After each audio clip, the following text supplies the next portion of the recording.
ang mga kwento ng pag-ibig, kwento ng buhay at kwento ng pag-asa dito sa Barangay Love Stories. Love Stories. Ang pagmamahal ay nangangailangan ng malalim na pasensya at pag-unawa. Marami tayong isinasakripisyo at tinitiis para sa ngalan ng pag-ibig. Ikaw kabarangay, hanggang saan ang kaya mong tiisin para sa pagmamahal?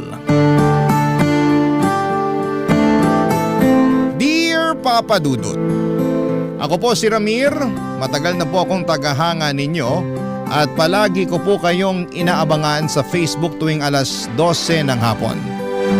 Lagi rin po akong nakangiti habang nakikinig sa mga kwento sa Barangay LS. Kaya po naisipan ko na ipadala na rin ang kwento ko sa inyo. Hindi ko na po mabilang ang love stories na narinig ko sa inyo. Kaya ngayon po ay gusto ko naman sanang ibahagi ang naging love story ko. Lumaki po ako sa isang maliit na isla sa Cebu. Medyo mahirap po ang buhay namin kasi ang tatay ko po ay isang welder. At ang nanay ko naman ay naglalako ng isda. Tatlo po kaming magkakapatid. Pero yung dalawang kapatid ko po ay nasa Cebu City na at nagtatrabaho. Ako po yung naiwan dito sa isla dahil mas tahimik at payapa po dito. Hindi kagaya ng syudad na puno ng ingay at sobrang magulo. Pagkatapos ko pong makagraduate ng high school, nagtrabaho po ako sa isang bakery na 15 minutes ang layo mula sa bahay namin. Wala po kasi kaming sapat na pera para ipagpatuloy ko pa ang kolehiyo. At yung pinapadala ng mga kapatid ko ay sapat lamang sa mga gastusin namin sa bahay. Kaya naman po kinailangan kong magsikap at maghanap ng paraan para makapag-survive at makapag-ipon ako. Isa po akong baker, Papa Dudut. Tuwing madaling araw, pumupunta na po ako sa bakery para magtrabaho. Dito ko po nakilala si Ellie, yung katrabaho ko sa bakery. Ako po yung baker. Siya naman po yung nagbabantay ng mga paninda. Kadalasan kaming dalawa lamang po ni Ellie ang naiiwan kasi hindi naman kalakihan ng bakery na pinagtatrabahuhan namin ng panahon na yon. Si Ellie po ay nakapagtapos ng kolehiyo sa isang maliit na college dito sa isla namin. Pero kahit nakapagtapos na siya ay napilitan pa rin siyang magtrabaho sa bakery dahil wala naman talagang ibang magandang opportunity dito sa isla. Kahit na hindi ito ang pangarap niyang trabaho ay hindi siya nagreklamo at patuloy na nagsikap para sa pamilya at sa sarili niya. Tuwing nakakausap ko po si Ellie, parang nawawala lahat ng pagod at problema ko. Hindi ko po nararamdaman ang hirap ng buhay kapag nandyan siya. Parang may magic po siya na nagpapagaan sa lahat ng bagay. Mas lalo po akong naging porsigido at mas ginanahang magtrabaho dahil po sa kanya. Kung ano-ano lang po ang mga pinag-uusapan namin ni Ellie. Minsan ay mga simpleng bagay lamang tulad ng mga nangyayari sa araw-araw sa bakery o kaya naman ay tungkol sa buhay sa isla. Pero hindi ko po akalain na unti-unti na palang lumalalim ang usapan namin, Papa Dudut.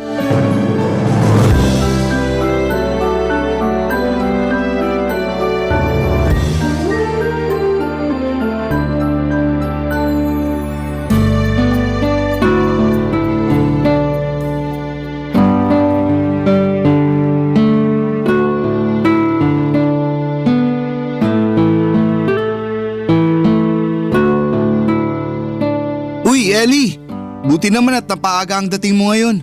Kanina pa kasi ako nababagot dito eh. Wala man lang ako makausap. Paano ba naman hindi mapapaagang dating ko dito?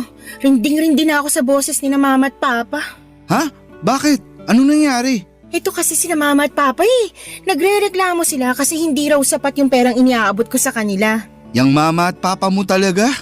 Kung alam lang sana nila ang hirap na dinadanas mo para lang makapag-abot ka ng pera sa kanila. Hindi kaya madali yung halos ilang oras ka nagbabantay dito sa bakery? Wala akong magagawa eh. Sila rin naman ang dahilan kung bakit ako nakapagtapos ng kolehiyo. Siguro, Mag-overtime na lang ako para mas malaking maiabot ko na pera sa kanila. Pero wag na wag mong kalimutan ang sarili mo ha. Hindi masama kung sarili mo naman ang isipin mo paminsan-minsan. Thank you sa concern ha. Mabuti na lang talaga't nandito ka. Kasi kung wala ka, siguro patagal na ako nasiraan ng bait eh. Feeling ko kahit mabaliw ka pa maganda ka pa rin. Loko-loko ka talaga. Nga pala Ellie, may gusto sana akong sabihin sa'yo. Bakit? Ano yun? Alam mo naman siguro na mag-iisang taon na simula nung magtrabaho tayo dito sa bakery, di ba? Ha? Oo. Tungkol saan ba to ha? Tapos tuwing may problema ka, palagi naman ako nakikinig. Palagi naman ako nandito para sa'yo, di ba? Alam mo, naguguluhan na ako sa'yo. Kailangan mo na yata magpahingi. Pagod lang yan, Ramir. Paano ba naman kasi halos 4 hours ka lang yata natutulog sa isang araw kasi daig mo pa yung kalabaw sa sipag mo magtrabaho. Siguro kulang nga ako sa tulog, pero nasa tamang wisyo pa rin naman ako, no? Alam mo, humahaba lang ang usapan na to eh. Magsalita ka na kasi. Ano ba yun ha? Eto na, maglalakas loob na ako na sabihin sa'yo to. Diretsuhin mo na kasi ako. Gusto sana kitang ligawan. Ano? Alam mo, sa totoo lang, nanginginayang ako sa bawat araw na lumilipas na hindi ko nasasabi sa'yo ang tunay kong nararamdaman. Kaya ako naglalakas loob na sabihin sa'yo to kasi ayoko nang mag-aksaya ng panahon. Ramir, ganun din naman ang nararamdaman ko para sa'yo eh. Seryoso ka? Oo, hindi ka naman kasi mahirap mahalin. Mabait ka at marunong ka makinig. Pero kasi… Kasi ano? Alam mo naman na umaasa ang mga magulang ko sa akin, 'di ba? Hindi na nga ako maganda o gaga sa pagtatrabaho para lang makapag-abot ako ng pera sa kanila. Hindi naman sa nagrereklamo ako pero kasi malaki ang utang na loob ko sa mga magulang ko at gusto kong ituon ang lahat ng atensyon ko sa kanila. Gaya nga ng sinabi ko sa'yo kanina, hindi rin naman masama kung iisipin mo ang sarili mo paminsan-minsan. At isa pa, pwede ka pa rin naman tumulong sa kanila kahit tayo na. Anong tayo? Hindi ka pa nga nanliligaw eh. Hindi pa, kasi hindi ka pa naman pumapayag eh. Ay naku, ang kulit mo. Sige na nga. Ha? Oo na nga. Pumapayag na ako na ligawan mo ko. Sa wakas! Thank you, Ellie! Hindi mo pagsisisihan to. May magagawa pa ba ako? Iisa lang naman tayo ng pinagtatrabahuhan eh. Sigurado ako na araw-araw mo rin naman akong kukulitin. Kaya ayan na, pumapayag na ako. Okay ka na? Masaya ka na? Sobra! Hindi mo alam kung gaano ako kasaya ngayon. Nga pala, sasamahan na kita mag-overtime mamaya. Ha? Bakit naman? Masama ba na gusto ko itang samahan? Ay nako, mapapagod ka lang. Tingnan mo nga yung eye bags mo, ang lalim-lalim na. Ano ka ba? Huwag mo na akong isipin. Huwag kang mag-alala kasi ibibigay ko sa iyo ang perang kikitain ko sa pag-overtime. Nang sa ganun, mas malaki ang maibigay mo sa mga magulang mo. Sobrang saya ko po noong araw na yon nang pinayagan ako ni Ellie na ligawan siya. Ilang buwan lang ang lumipas at sinagot na rin niya ako sa wakas, Papa Dudut. Sobra-sobra ang pagmamahal ko kay Ellie noon. Kasi tuwing day off ko, imbes na matulog ay pinapasyal ko pa siya sa buong isla para mapasaya siya. Ang saya-saya ko talaga noon at sigurado naman akong ganon din siya sa akin. Pero nagkaroon po ng problema sa relasyon namin nang ipinakilala na ako ni Ellie sa pamilya niya. Malaki ang pamilya ni Ellie, nandyan ang nanay, tatay, 3 kapatid niya, mga anak ng mga kapatid niya. Siguro'y aabutin tayo ng umaga kung iisa-isahin ko pa. Wala naman po akong problema sa laki ng pamilya ni Ellie. Kasi sanay naman tayo sa ganitong tradisyon bilang mga Pilipino. Pero nagkaroon po ako ng problema nang napansin kong hindi ako gusto ng pamilya niya. Palagi nagpaparinig ang mga magulang ni Ellie na wala raw mapapala si Ellie sa akin. Kasi isa lang daw akong baker sa isang maliit na bakery. Hindi pa ako nakapagtapos ng high school at sobrang salat daw ng kinalakhan kong pamilya. Kahit po si Ellie mismo ay hindi nakaligtas sa mga masasakit na salita ng mga magulang niya.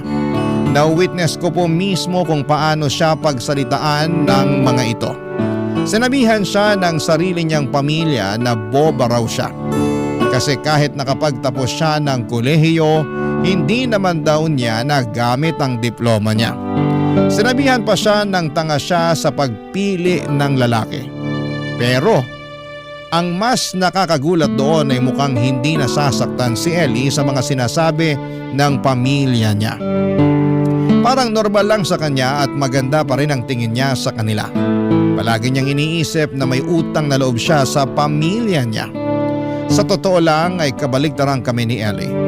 Kung siya ay matyaga at kaya niyang tiisin ang mga panlalait at negatibong komento sa kanya. Ako naman po ay masyadong sensitibo.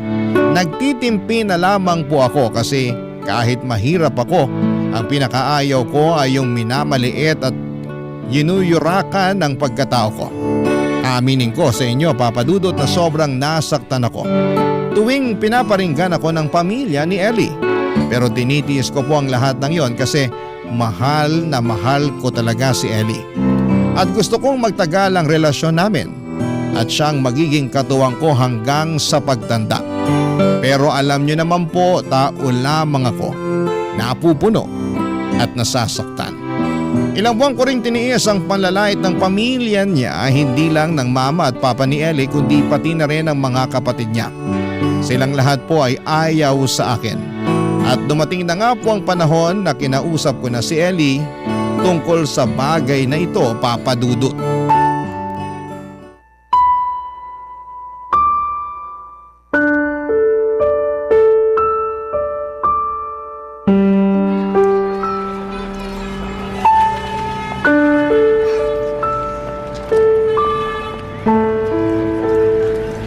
Mahal, ba't nakasimangot ka dyan?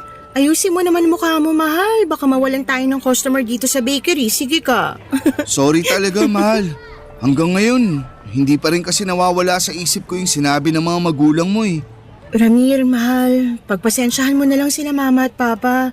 Sigurado naman ako na hindi nila sinasadya yun eh. Anong hindi sinasadya? Paulit-ulit na nga nila akong pinaparinggan na wala raw ako naabot sa buhay. At hindi raw tayo bagay sa isa't isa.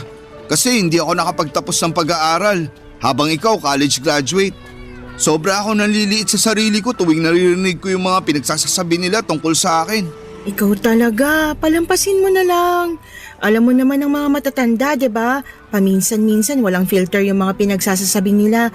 Pero sigurado naman ako na matatanggap ka rin nila. Isang malaking suntok sa buwan yan.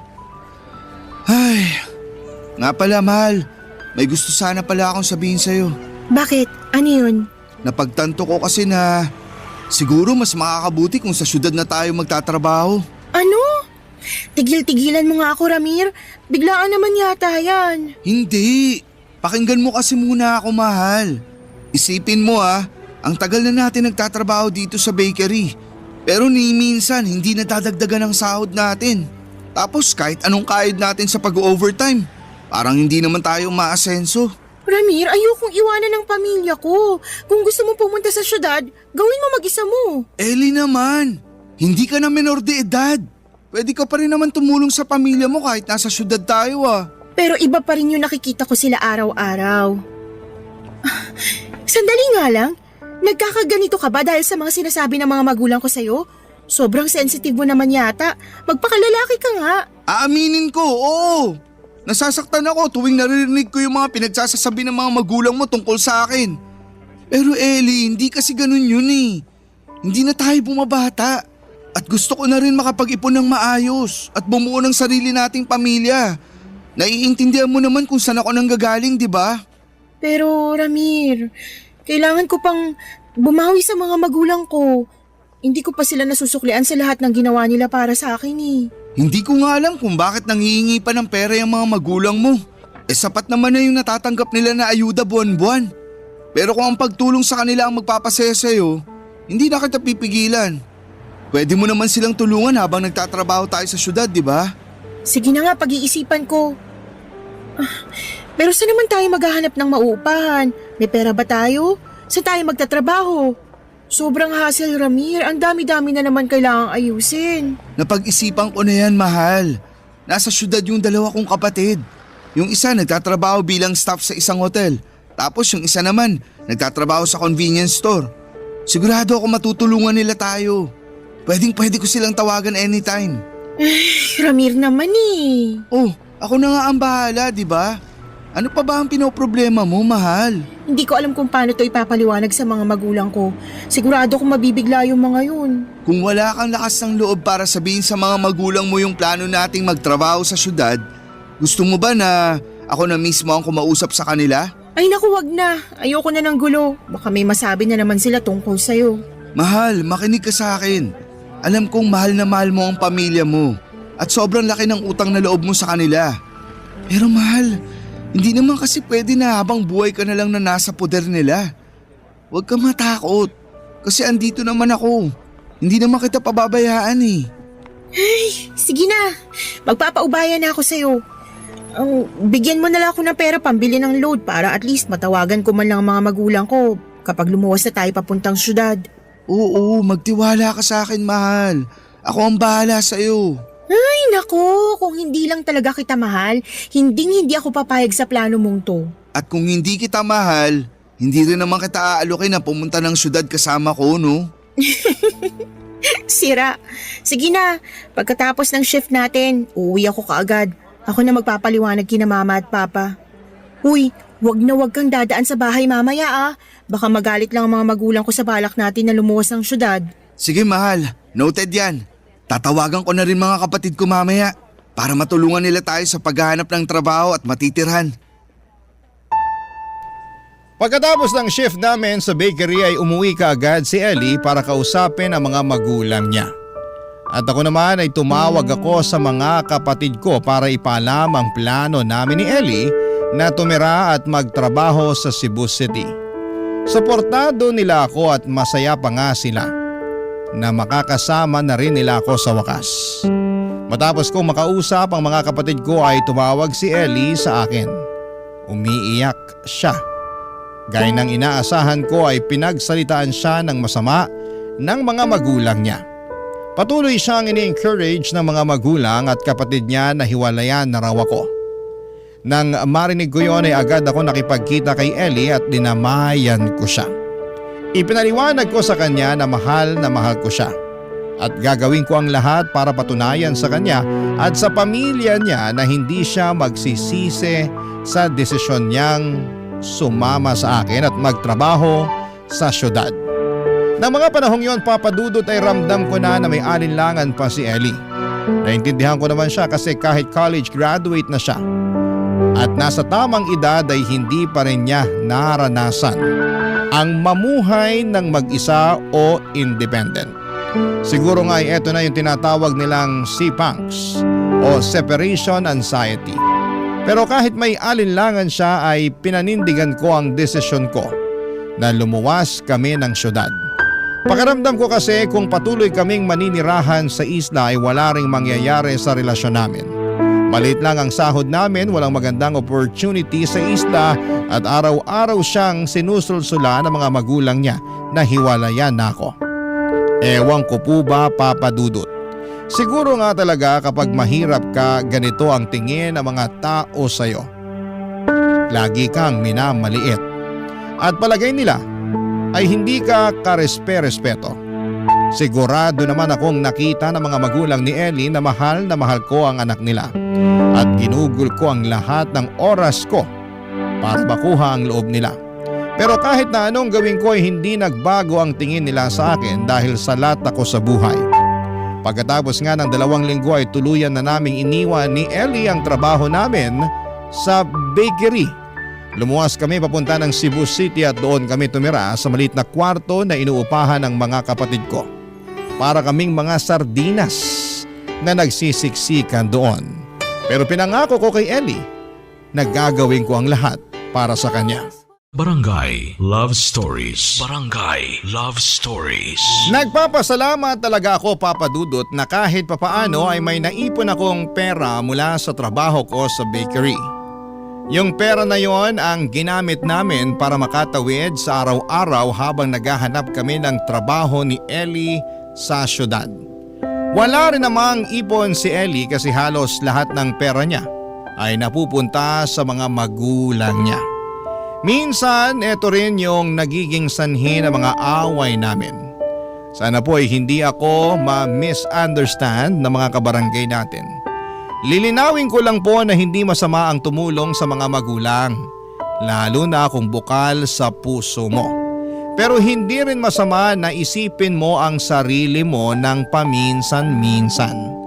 Dumating po yung time na kokonti na lamang ang natitira sa ipon ko at madalas ay sabaw na lamang ang inuulam namin ni Ellie para lamang makatawid sa gutom.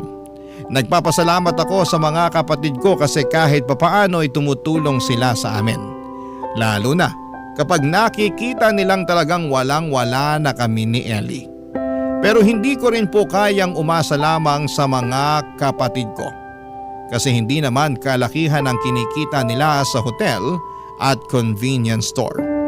Sobrang saya ko po na pagkatapos ng ilang linggo, natanggap ako sa hotel kung saan nagtatrabaho ang kapatid ko. Si Ellie naman ay naghahanap ng trabaho sa Facebook at kalaunan natanggap siya bilang teller sa isang pawn shop.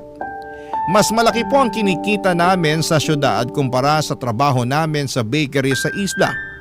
Pero ang problema, malaki din ang cost of living dito. Pero kahit papaano, at least sa syudad, may naitatabi akong ipon. Lalo na kung mag-overtime ako. Hindi katulad sa bakery na kahit mag-overtime pa ako ng ilang oras ay hindi sapat yung kinikita ko para makapag-ipon. Kahit na hindi kami buhay mayaman ni Ellie ay naging maayos at tahimik naman ang buhay namin. Si Ellie ay patuloy na nakapagpapadala sa mga magulang niya. At kami ni Ellie ay unti-unti na ring nakakapag-ipon. Akala ko noon, maayos na ang takbo ng buhay namin hanggang sa isang araw ay kinausap ako ni Ellie nung umuwi na siya galing sa shift niya sa pawn shop. At doon niya inilabas lahat ng saloobin niya sa akin, Papa Dudut.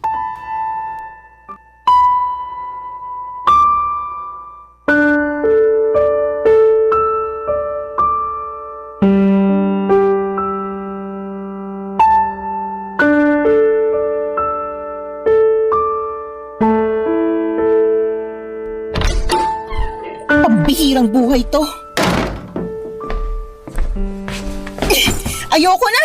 Mahal, bakit? Anong problema? Gusto mong malaman kung anong problema, ha?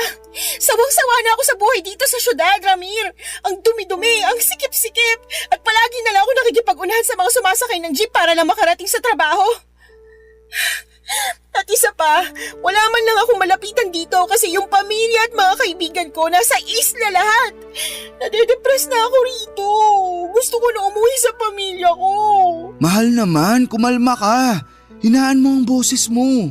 Baka maabutan ka ng mga kapatid ko. Ilang oras na lang at uuwi na ang mga yun. Wala akong pakialam. Isa pa tong buwisit na boarding house na to eh. Ilang buwan na tayo natutulog sa banig dito sa Sayaga. At isa pa ang init-init dito. Wala na tayong pinagkaiba sa mga pulubi at homeless na nakikita natin sa tabi ng kalsada. Kung iisipin mo na mabuti, baka nga mas komportable pa sila eh. Mahal, luminahon ka.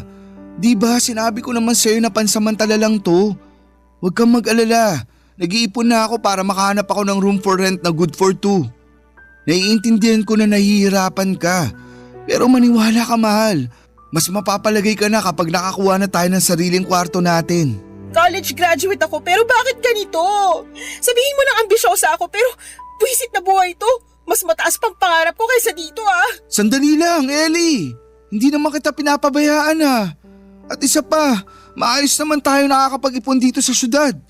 Kung tutuusin, mas maayos na nga ang sitwasyon natin dito kumpara nung nasa isla pa tayo. At least dun sa isla kasama kong pamilya ko. Kahit hindi kami ganun kayaman, may sarili akong kama. Hindi ako namumuhay doon na parang sardinas na kailangan makipagsiksikan.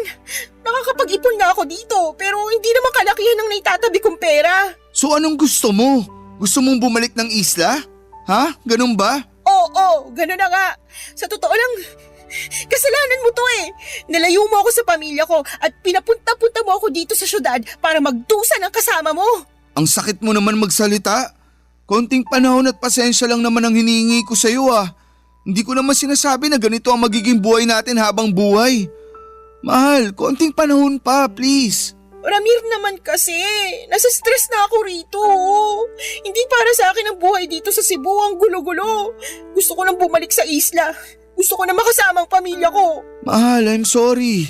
Pero hanggang kailan ka magpapaalila sa mga magulang mo, ha? Maayos ang kalagayan ng mga magulang mo. Nakakatanggap sila ng ayuda at tinutulungan din sila ng mga kapatid mo. Isipin mo din naman ang sarili mo. Hindi mo kasi ako naiintindihan, Ramir eh. Malaki ang utang na loob ko sa mga magulang ko kasi napagtapos nila ako ng kolehiyo at malamang hindi mo maiintindihan yon kahit ilang beses ko pang ipaliwanag sa'yo kasi hindi ka naman nakapagtapos eh. Wala kang pinagkaiba sa mga magulang mo. Minamaliit mo rin pala ako. Siguro nga hindi ako katulad mo na nakapagtapos ng college. Pero lumalaban ako ng patas sa buhay kahit di ako nakapagtapos. Ginagawa ko ang lahat para magkaroon tayo ng maginhawang buhay. Maginhawang buhay? Nagpapatawa ka ba, ha, Ramir? Mas lalo lang ako nasasakal sa buhay na to. Kayod ka nga ng kayod pero wala namang nangyayari. Sigurado ako na kapag lumipat tayo ng boarding house, mauubos na naman ang inipon natin. At least dun sa isla, hindi man kalakihan ang sinasahod ko. Pero wala akong binabayaran na upa at kuryente at nakakapagbigay pa rin ako ng pera sa mga magulang ko. Magtira ka naman ng konting pride para sa sarili mo. Kaya ka inaabuso ng mga magulang mo eh. Kasi nagpapaabuso ka. Manindigan ka naman. Ang kapal na mukha mo! Wag na wag mong pagsasalitaan ng ganyan ng mga magulang ko. Totoo naman ah.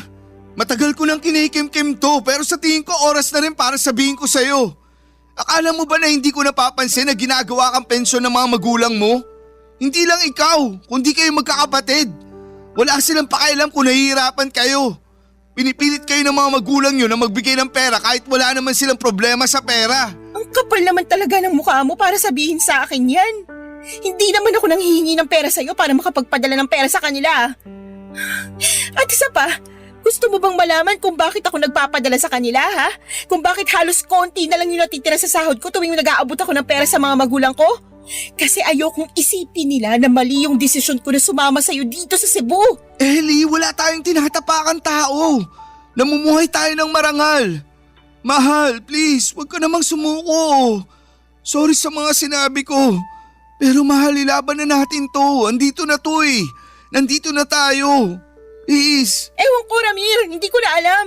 Gulong-gulo na ako. Ayoko na makipag-away sa'yo. Patong-patong ng mga iniisip ko. Konting-konti na lang at mababaliw na ako. Mahal, I'm sorry kung napagtasan kita ng boses. At sorry rin sa mga nasabi ko. Nadala lang talaga ako ng galit. Alam ko na hindi madali ang sitwasyon natin ngayon. Pero ang sinasabi ko lang naman, sana pagkatiwalaan mo ko. Konting tiwala lang. Yun lang, mahal. Nasistress lang din ako kasi araw-araw akong tinatawagan ng mga magulang ko. Gusto na nila tayong paghiwalayin, Ramir. Mahal, hindi naman kasi pwede na tatakbo ka na lang sa kanila parati tuwing namomroblema ka. Matuto kang ipaglaban ang sarili mo. Panindigan na natin to, mahal. Makakaahon din tayo. Pangako ko sa'yo yan. Sige, yan na muna ang panghahawakan ko para man lang makalimutan ko ang hirap ng buhay dito sa syudad. I love you, mahal. Ipangako mo sa akin na hindi mo ako hihiwalayan, ha? Oo na, pangako yan. Kaya mahal na mahal kita eh. Mag-relax ka na muna dyan. Paplansyahin ko na yung uniform mo para bukas at magsasaing na rin ako para makakain na tayo. Mabuti na lamang at kahit papaano ay kumalma si Ellie noong araw na yon bago pa man makauwi ang mga kapatid ko galing sa trabaho nila. Nakakahiya naman kasi at ayoko ring makita nila na nag-aaway kami ni Ellie. Masyado pong naging harsh yung pag-uusap namin na yon, Papa Dudut. Kahit na hindi ako mayaman at perpektong boyfriend, ginagawa ko naman ang lahat para magkaroon kami ng magandang kinabukasan ni Ellie. Hindi naman sa nanunumbat ako. Pero sana lang ay may kaunting appreciation at acknowledgement naman sa mga ginagawa ko araw-araw. Pakiramdam ko kasi ng mga panahong yon.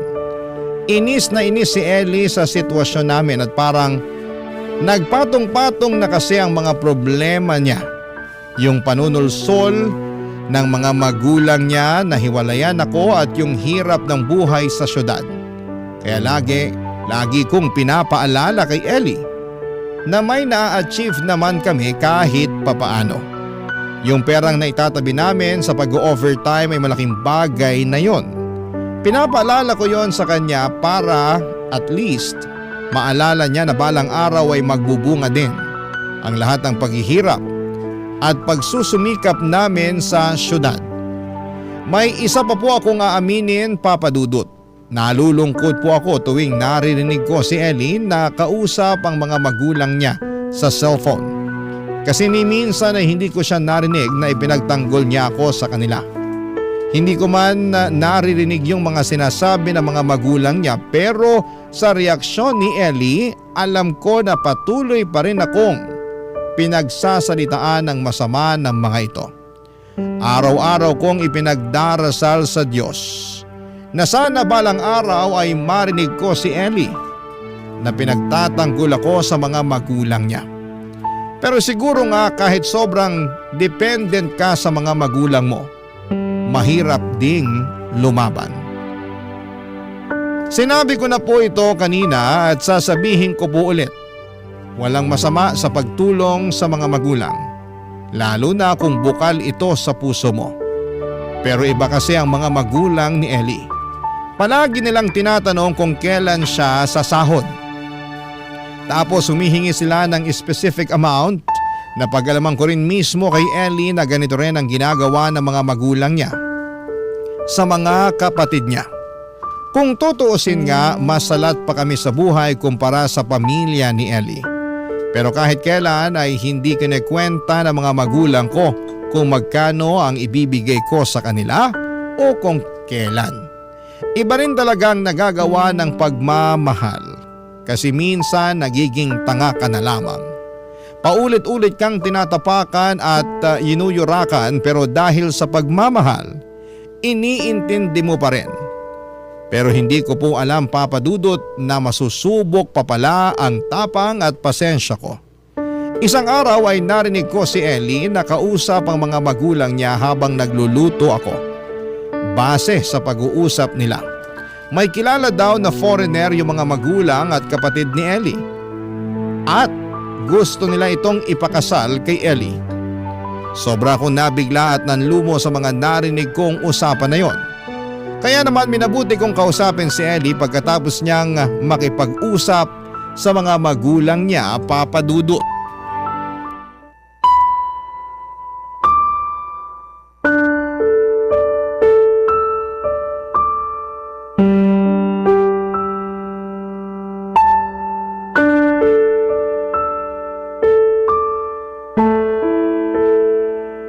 Mahal, Bakit mahal? Ano yon?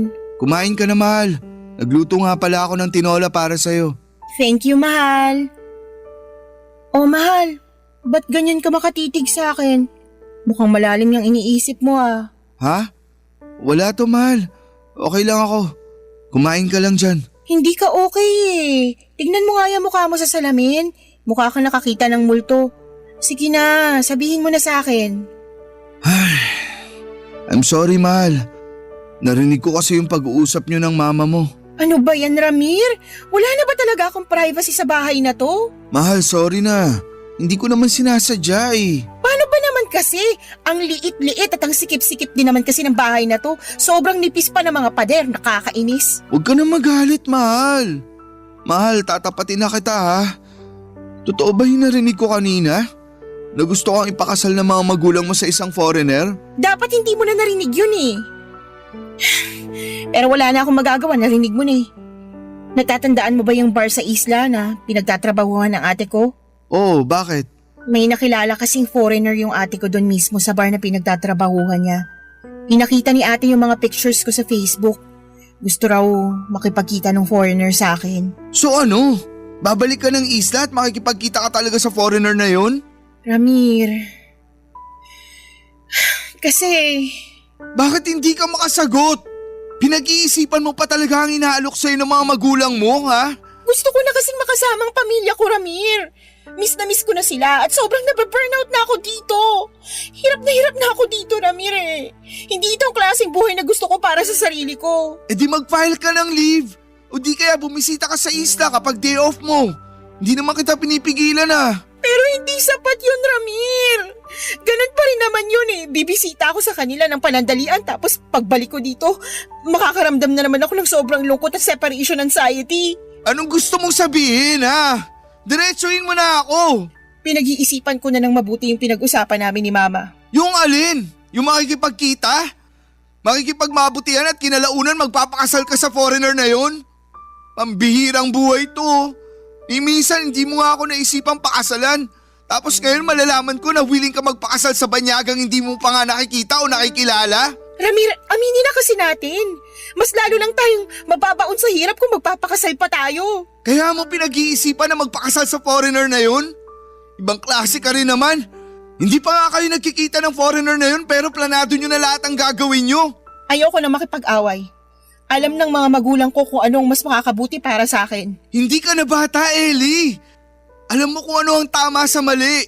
Manindigan ka naman. Ano? Pag sinabi sa'yo ng mga magulang mo na tumalong ka sa tulay, tatalong ka rin ba? Ramir, di ba pumunta tayo ng syudad para mas magkaroon tayo ng maginhawang buhay? Pero bakit ganun? Bakit parang wala namang nangyayari sa atin? Ellie, hindi tayo nag-iisa. Maraming tao dyan na patuloy na nakikipagsapalaran dito. Pero hindi ibig sabihin nun na wala tayong mararating sa buhay. Ilang beses mo nang sinabi sa akin yan. Puro ka pangako, wala namang nangyayari. Ellie, mahal. Huwag mo akong iwan, please. Kung yung perang pinapadala mo sa mga magulang mo yung inaalala mo, pinapangako ko sa'yo na hindi na ako kukontra. Wala ka na maririnig sa akin na kahit anong masama tungkol sa mga magulang mo. At magdodoble kahit na rin ako para may pandagdag ka sa ibibigay mong pera sa kanila. Kaya kong gawin ang lahat ng yon. Basta wag mo lang akong iwanan. Parang awa mo na. Lulud ako sa harapan mo kung kinakailangan. Please, Ellie. Maawa ka naman sa akin. Hindi mo kailangan gawin yan, ano ba? Oo, alam ko na hindi ko kayang tapatan yung pera at luho na kayang ibigay ng foreigner na yon. Pero isa lang ang mapapangako ko sa iyo. Kayang-kaya kitang mahalin at paalagaan hanggang sa huling hininga ko. At hindi ko pa rin nakakalimutan ang pangako ko sa iyo na giginawa rin ang buhay natin balang araw. Konting panahon at pasensya pa, please. Darating din ang araw na mabibigay ko rin sa iyo ang buhay na kayang ibigay ng foreigner na yon. Ramir, wag mo na akong pahirapan, please. Hirap na ako sa buhay natin dito. Ayoko na. Miss ko ng pamilya ko at sawang-sawa na ako sa buhay na kahit isang tuka. Ellie, gagawin ko ang lahat para sa iyo. Kung gusto mong huminto sa pagtatrabaho, papahig na ako. Ako na mismo ang bubuhay sa iyo. Basta wag ka lang sumama sa foreigner na yon. Maawa ka naman sa akin. Kung kinakailangan kong pagurin ang katawan ko sa kakatrabaho para lang mabuhay kita, gagawin ko. Hindi mo na kailangan gawin yan, Ramir. Pinapalaya na kita. Ang bigat po ng pakiramdam ko ng araw na yon, Papa Dudut. Si Ellie ang dahilan kung bakit ako lumuwas ng syudad. Si Ellie ang dahilan kung bakit parati akong nagsusumikap sa trabaho. Pero hindi ko akalain na siya rin pala ang magiging dahilan ng matinding depresyon na nararamdaman ko. Harap-harapan at walang pagdadalawang isip ay sinabi sa akin ni Ellie na babalik na siya ng isla 1 linggo pagkatapos niyang sabihin na pinapalaya na niya ako. Gustong-gusto kong magwala ng mga panahong yon. Gustong-gusto kong sumigaw pero pinigilan ko na lamang kasi ayokong matakot siya sa akin. Siguro ay may mga pagkakataong napagtataasan ko siya ng boses. Lalo na kung may pinag-aawayan kami. Pero hindi ako sumisigaw o naninira ng gamit. Unti-unti ay nag-iba ang buhay ko, palagi na akong umiiyak ng patago. Nawawala ng ganang kumain. Natutulog buong araw tuwing day off kahit walang laman ng sikmura ko. At tuwing weekdays naman ay nagpapakapagod ako sa trabaho. Nag-overtime para makalimutan ang sakit na nararamdaman ko. Nang mga panahong yon, Papa Dudut, ay magkasama kami ni Ellie sa kwarto pero hindi kami nag-uusap. Kahit na hindi ko siya kinakausap, Yung mga alaala namin na magkasama at nagmamahalan ay patuloy na tumatakbo sa utak ko. Napansin din ng mga kapatid ko yung ilangan namin ni Ellie. Kaya tinangka nilang kausapin at damayan ako. Pero wala akong sinabi sa kanila. Sinolo ko na lamang ang lahat ng mga problema ang kinakaharap ko sa relasyon namin. Nang mga panahong yon, talagang hinahangad ko na sana naging mayaman na lang ako na parang yung foreigner para hindi na ako iiwanan ni Ellie.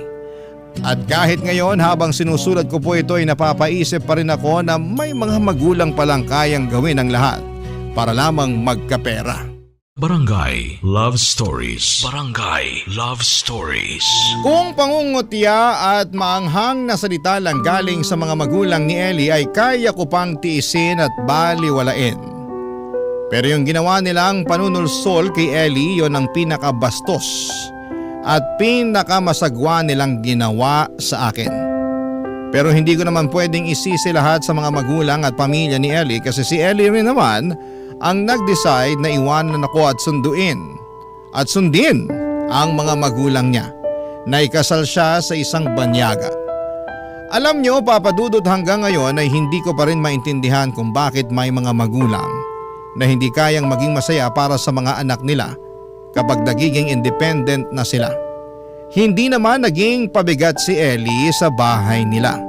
Siya nga ang laging tumutulong sa kanila. Tapos gano'n na lamang ang galit nila noong nalaman nilang luluwas kami ni Ellie sa Cebu City. Masakit mang pakinggan.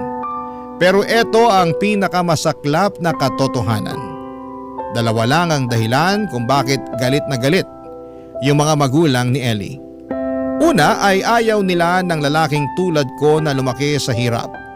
At pangalawa ay natatakot sila na baka hindi na sila sustentuhan ni Ellie kapag bumukod ito sa kanila. Dito ko rin na-realize na hindi pala biro ang magbuo ng pamilya. Dapat physically, emotionally at financially ready ka. Kasi kung hindi baka mag-rely ka na lamang sa mga anak mo paglaki nila. At yun pala ang nagiging sanhi ng mga hindi pagkakaintindihan. Bilang mga magulang, sana'y sapat na sa atin ang makita ang mga anak natin na independent, masaya at kayang tumayo sa sarili nilang mga paa. Anyway, dumating na nga po ang araw na kinakatakutan ko. Ang araw na aalis na si Ellie sa boarding house para bumalik na ng isla. Yung araw na matagal ko nang iniiwasan, pero dumating na rin. Sobrang sakit, Papa Dudut. Kasi kahit na pinapalaya na niya ako ay nandyan pa rin yung pagmamahal ko sa kanya. At hindi ko basta-basta maiiwasan yon. Sa kabila ng lahat ng mga nangyari, yung nararamdaman ko sa kanya ay hindi ko kayang tanggalin. At sa araw na yon, bago siya umalis, nag-usap pa kami ni Ellie. Saglit lamang yung usapan namin na yon. Sa totoo lang ay nagdalawang isip pa ako kung kakausapin ko pa si Ellie. Pero nilakasan ko ang loob ko at ako na mismo ang unang kumausap sa kanya, Papa Dudut.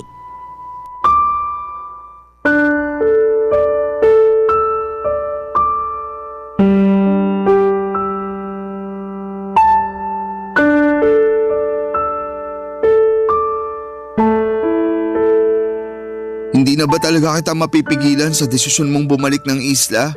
I'm sorry, Ramir, pero buo na ang desisyon ko. Ellie, tapatin mo nga ako. Minahal mo ba talaga ako? Oo, Ramir. Minahal kita. At mahal pa rin kita. Pero ang hirap lang kasi. San ka nahihirapan? Baka pwede pa natin pag-usapan to. Ellie, alam kong ilang araw na tayong hindi nag-uusap. Pero aaminin ko sa'yo na mahal pa rin kita. At ang dahilan kung bakit hindi ako umiimik nitong mga nakaraang araw, dahil sobra ako nasasaktan sa desisyon mong makipag-iwalay sa akin. Ramir, magkaiba kasi tayo ng priority sa buhay. Nasasakal na ako sa ganitong klaseng buhay. Ellie, may pakiusap sana ako sa'yo. Ano yun? Baka pwede mo munang ipagpaliban yung pag-alis mo. Kahit isang araw lang. Gusto ko lang ng time para magkaroon tayo ng closure. Gusto ko ng konting panahon pa na kasama ka. Para man lang maramdaman ko na totoo ang naging pagmamahalan natin. Ramir, mas lalo lang natin pinapahirapan ng isa't isa sa gusto mong mangyari. Ellie, sige na naman, please. Awang-awa na ako sa sarili ko. Sobrang tuliro ko na nitong mga nakaraang araw. Gulong-gulo na ang isip ko sa nangyayari sa ating dalawa. Hindi ko nga alam kung makaka-move on pa ako. Pagbigyan mo na ako. Parang awa mo na. I'm sorry, Ramir, pero sinabi ko na sa pamilya ko na mamayang gabi na ang dating ko. Naihanda ko na rin lahat ng gamit ko. Sorry talaga pero hindi na kita mapagbibigyan pa. Wala na ba ako pwedeng gawin para baguhin ang isip mo? Buo na ang desisyon ko, Ramir. Kung ganon, may isang hiling na lang ako. Ano? Sana alagaan mo ang sarili mo. Ramir. I'm sorry kung hindi ko kaagad natupad yung pinapangako ko sa iyo. I'm sorry kung hindi kita nabigyan ng maginhawang buhay. And I'm sorry kung hindi mo sa akin naramdaman ang pagmamahal na matagal mo nang hinahanap. Ramir, tama na yan. Masipag ka at maunawain. Sigurado ko makakahanap ka rin ng babaeng para sa'yo. Deserve mo ng taong mamahalin ka ng buong buo. Bakit? Hindi mo ba ako minahal ng buo? Hindi sa ganon, Ramir. Ang hirap lang kasi tanggapin na kahit anong sakripisyo ko, hindi kita kayang mapasaya. Gustong gusto kitang ipaglaban, Ellie. Maniwala ka. Pero kahit anong pilit ko, mukhang buo na nga ang desisyon mo. Wala na ba talaga tayong pag-asa? Hindi na ba tayo pwedeng magsimula ulit? Ramir, tatapatin na kita. May ibang lalaki nang naghihintay sa akin at hinahanda ko na rin ang sarili ko para makilala ko siya. Hindi ko na kaya magpanggap na okay lang ako sa relasyon natin because I want more. I want to be more. At alam ko na ito rin na magpapasaya sa pamilya ko. Mahal kita, Ramir, pero mas mahal kong pamilya ko eh. I'm sorry, Ellie. Pero nasasaktan pa rin ako. Ang sakit-sakit lang kasi. Sa pagbibigay na lang ba talaga ng pera na ipapakita ang sakripisyo ngayon? Mali itong ginagawa ng pamilya mo sa'yo eh. Bakit ba kasi hindi mo ako magawang ipaglaban? Ikinakaya mo ba ako dahil ganito lang ako? Mali itong gagawin mo eh. Maling-mali. Nagbabalak ka magpakasal sa isang foreigner nang dahil lang sa pera niya. So anong tamang desisyon, ha? Yung manatili ako sa piling mo hanggang sa manginig ang mga katawan natin dahil sa gutom? May mga bagay na hindi kayang tumbasan ng pera. Ayan! Yan mismong dahilan kung bakit gustong-gusto ko nang tapusin ang relasyon na to. Buong buhay mo, Ramir, lumaki at sanay ka sa hirap. Kung gusto mo magtampisaw sa putek, bahala ka. Hindi kita pipigilan. Pero wag na wag mo kong hilahin pababa kasama mo. Sobra ka naman magsalita. Nakakasakit ka na. Eh bakit? Hindi ba totoo naman? Oo, lumaki ako sa hirap pero ni minsan hindi ako nag-enjoy sa ganong klaseng buhay. Lumaki ako may ambisyon at pangarap sa buhay, Ramir. Hindi tulad mo na wala nang ginawa kundi ang yakapin ang buhay na punong-puno ng pagtitiis, paghihirap at pagdudusa. Ayoko na. Ha? Anong ayaw mo na? Ano ibig mo sabihin, ha? Ayoko nang ipagpilitan pa ang sarili ko sa taong hindi naman ako pinapahalagahan. At least pagkatapos ng araw na to, masasabi ko sa sarili ko na ginawa ko ang lahat para ipaglabang ka at may salba ko ang relasyon na to. Tapos na tayo, Ellie. Umalis ka na kung gusto mo. Ayoko na makipagdiskusyon pa sa'yo. Walang iya ka! Talagang aalis na ako! Hindi ako makapaniwala na pinagtiisan at sinayang kong panahon at oras ko sa lalaking hindi man na nakagraduate ng college. Hinding-hindi na ako papayag na hilahin mo pa ako pababa na kasama mo. Kung gusto mong mabulok sa dugyot na boarding house na to, bahala ka sa buhay mo. Nasagad po ang pasensya ko noong araw na yon, Papa Dudut. Hindi ko akalain na maririnig ko ang mga salitang yon galing sa isang babae na minahal ko ng buong buhay ko. Kung hindi niya po ako kayang tratuhin na boyfriend, sana naman ay tratuhin niya ako na parang tao. Sobra po akong nagulat, nalungkot at nanghinayang kasi pakiramdam ko talaga ay nadala na si Ellie sa mga sulsol na mga magulang niya. Kaya ganon na lamang kung bastusin niya ako. Naawa sa akin ang mga kapatid ko noong sinabi ko sa kanila ang lahat-lahat ng pinagdaanan namin ni Ellie. Fast forward. At nagtuloy-tuloy na po ako sa buhay ko. Marami pa rin akong hinarap na pagsubok kahit na wala na si Ellie sa buhay ko. Ang pinakamalaking pagsubok na hinarap ko ay noong nag-cost cutting ang hotel na pinapasukan ko at isa po ako sa mga tinanggal sa trabaho. At kagaya po ng dati, tinulungan ako ng mga kapatid ko sa pang-araw-araw habang wala akong trabaho. Ang bala ko po sana noong time na yon ay mag-apply sa ibang hotel. Pero isang araw ay nag-post sa Facebook ang dati kong katrabaho sa hotel ng isang picture na nasa isang agency siya na nag-a-apply bilang waiter sa isang cruise ship.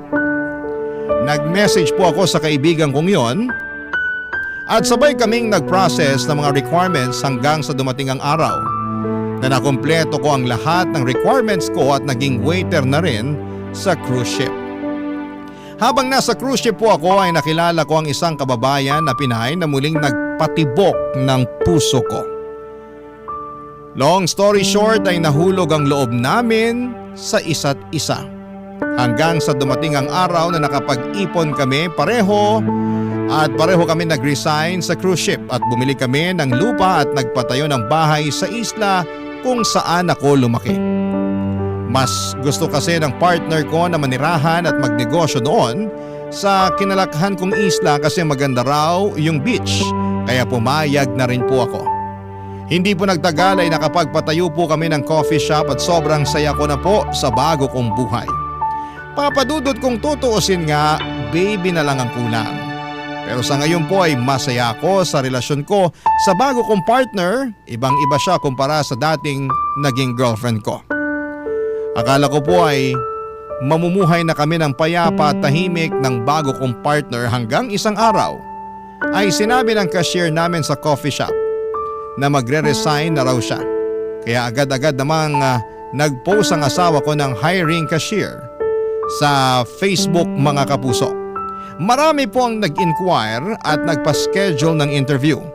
At dahil busy po akong tao ay yung asawa ko na ang nag-schedule ng appointment ng mga aplikante. At ako naman ang mismong nag-i-interview sa mga aplikante. Pero lingid po sa kalaman ko na darating pala ang araw na makakatagpo ko ulit ang taong sumira sa pagkatao ko.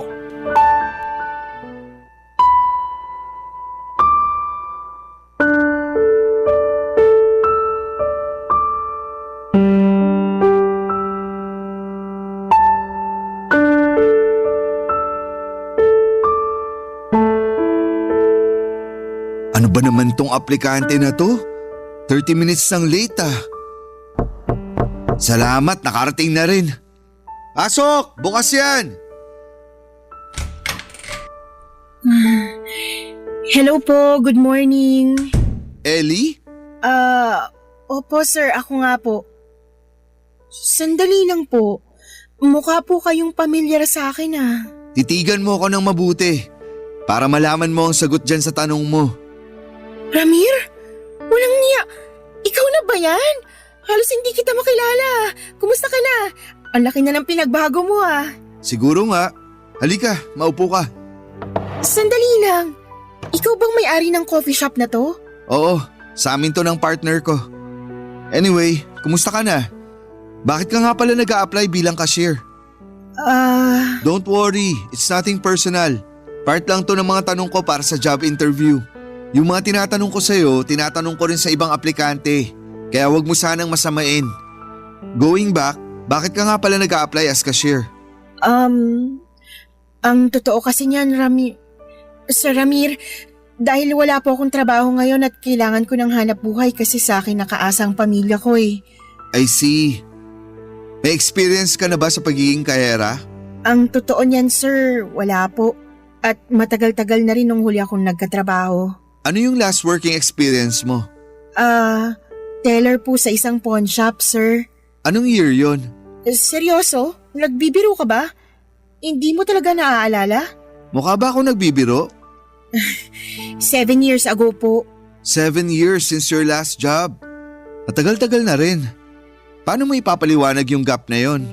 Anong ginawa mo sa 7 years na wala kang trabaho? Utang na loob, Ramir! Job interview pa ba to? Pambihira, pinagtitripan mo lang yata ako eh. Ano to? Inuusisa mong buhay ko dahil gusto mong ipamukha sa akin na may narating ka na? Diretsuhin mo na ako. Hindi yung ganito na dinadaan-daan mo pa sa job interview yung hinaing mo. Huminahon ka. Natural lang sa mga job interviewers na tanungin ang mga aplikante nila tungkol sa employment gap. Kalokohan! Nagpapalasot ka pa eh. Ang sabihin mo, pinepersonal mo ko. Subukan mo mag-apply sa ibang kumpanya. Tapos, tsaka mo sabihin sa akin na nagsisinungaling ako. Gusto mong malaman ang totoo? Gusto mong malaman kung ano nangyari sa akin pagkatapos natin maghiwalay? Sige, sasabihin ko sa iyo ng harapan. Kumalma ka, please. Sinasaktan ako ng foreigner na nakatuluyan ko. Kaya ako naghahanap ng trabaho ngayon kasi walang-wala na ako at ako na lang ang inaasahan ng pamilya ko. Ano? Masaya ka na? Sa wakas, narinig mo na rin ang gusto mong marinig. Okay na ba sa'yo yun, ha? Wala akong sinabi na kwentuhan mo ako ng life story mo. At hindi ako interesado, miss. Sa pagkakaalala ko, puro work-related questions yung mga tinatanong ko sa'yo. Kalokohan, Ramir. Isang malaking kalokohan yan. Pagpasok ko pa lang sa kwartong to, nararamdaman ko nang nanlalamig ka sa akin. Nararamdaman ko yung galit at inis mo sa akin na pilit mong itinatago. Magpakatotoo ka na lang, Ramir. Pinapahirapan mo lang ang sarili mo eh. Miss, sa ating dalawa mukhang ikaw ang nahihirapan. Kailangan mo ata ng anger management therapy. Kasi kung palagi kang ganyan, trust me, mamamatay sa gutom ang pamilya mo. Kasi walang kumpanya na tatanggap sa'yo. Ang sabihin mo, masaya ka. Masaya ka kasi isang business owner ka na habang ako nandito sa harapan mo nagmamakaawa na mabigyan mo ng trabaho. Tuwang-tuwa kang makita na nayuyura ka ng pride ko dahil sa ginawa ko sa'yo noon. Miss, kahit umiyak ka pa ng dugo dyan, hindi kita tatanggapin. Eh di lumabas din ang totoo. Hanggang ngayon bitter ka pa rin.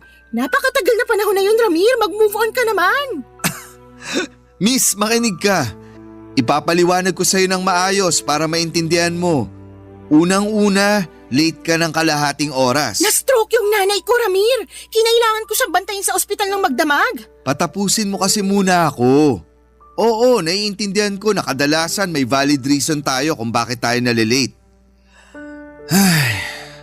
Pero ganito kasi yun eh. Pagpasok mo sa kwartong to, wala man lang ako narinig ni isang sorry na galing sa'yo. Ni hindi ka nga humingi ng dispensa eh. Which only goes to prove na wala kang pagpapahalaga sa oras ng tao. Mahalaga sa akin na palaging on time yung mga employees ko. And unfortunately, hindi ko nakita sa'yo yun. Sinong niloloko mo? Kahit hindi ako na-late, sigurado kung hindi mo pa rin ako tatanggapin ng dahil sa nakaraan natin. Well, kung ganyan palagi ang pag-uugali mo, kahit sinong employer, hindi magkakamaling tanggapin ka. Sige na miss, umalis ka na at marami pang aplikante ang naghihintay sa labas. Ramir, please! May college diploma ka naman, di ba? I'm sure makakahanap ka rin ng trabaho. Just not in my coffee shop. Sige na miss, makakaalis ka na.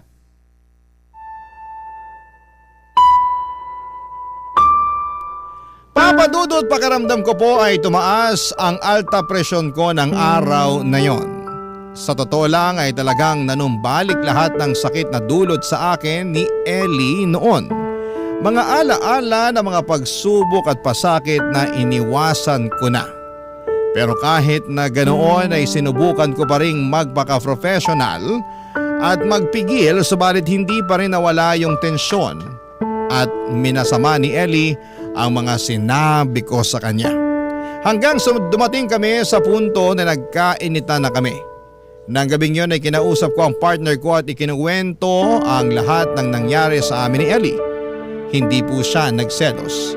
Hindi siya nagalit at sa halip ay natawa pa siya. Natawa siya dahil hindi na niya namalayan na yung aplikante na binook niya para sa job interview sa coffee shop namin ay ang ex ko pala.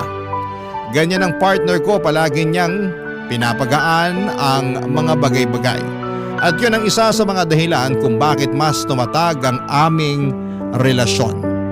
Lumipas sa mga buwan at unti-unting nakabuo kami ng maganda at masayahing team sa coffee shop namin ng partner ko. Isa sa mga empleyado ko ay kapitbahay pala ni Ellie. Noong nalaman ng empleyado ko na ex ko si Ellie, agad niyang ikinuwento sa akin na pinadeport daw ni Ellie ang kinakasama niyang foreigner kasi matagal na pala siyang sinasaktan. at inaabuso nito. Talaga pong nakakalungkot marinig yon, Papa Dudut. Pero ang mas nakakalungkot pa, imbes na mag-alala yung pamilya ni Ellie sa naging kalagayan niya, ay mas nanghinayang pa daw sila. Kasi yung foreigner ang nagbibigay ng malaking pera kay Ellie. Nakakalungkot man po ang pinagdaanan ni Ellie, ngunit sa huli ay pinili ko na lamang na burahin siya sa mga alaala ko.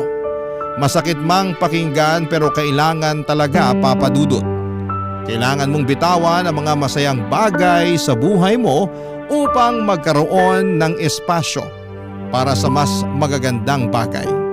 Ngayon po ay mas magaan na ang buhay ko, kasama ko ang partner ko at magpapakasal na kami next year. Isa pa ay may plano kaming magbukas ng mas maraming branches ng coffee shop namin dito sa isla. Hindi ko na po sasabihin ang pangalan ng islang tinitirhan namin o ng coffee shop namin, pero sigurado po ako na magpapapicture kami ng misis ko kapag napadaan kayo dito, Papa Dudut. Dito ko na po tatapusin ang aking kwento. Maraming salamat po sa pagbibigay sa akin ng opportunity para maibahagi sa inyo ang isang kabanata ng buhay ko. Ang inyong kapuso at kabarangay forever, Ramir. Barangay Love Stories. Barangay Love Stories. Napakasakit na nangyari kay letter sender. Pero buti sa uli, naging maayos pa rin ang buhay niya. Anong say mo sa Barangay Love Stories na ito? Pagkwentuhan natin sa comment section yan. Nagustuhan ng iyong napakinggan? Ituloy yan via live stream sa www.gmanetwork.com/radio. Barangay LS 97.1 Forever. Ang mga kwento ng pag-ibig, kwento ng buhay at kwento ng pag-asa dito sa Barangay Love Stories.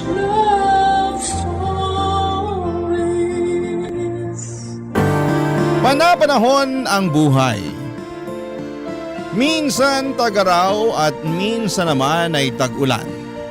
Pero pagkatapos ng ulan ay lumilitaw ang baghari na siyang simbolo ng pag-asa.